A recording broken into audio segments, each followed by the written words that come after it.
This is Tahir Mahmood Khan from Rights TV with the access of right to promote the handicrafts of Pakistan in the world.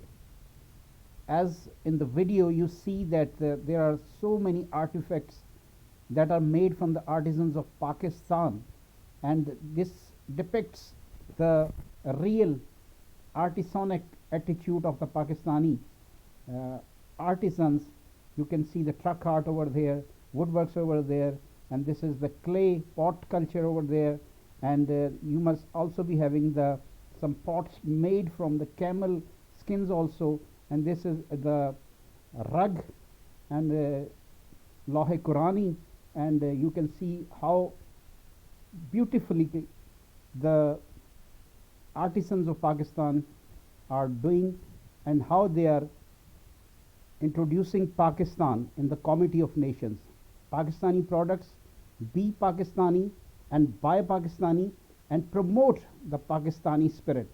This is from the salt range, and you can see the artifacts made from the salt. These are the chandeliers, and there are some sort of lamps, and you can see how creatively the artisans' fingers have converted the pieces of salt into the artistic miniature artifacts. You can see this is the woodworks, and brass work is over there, and you can see the creativity of the artisans over here.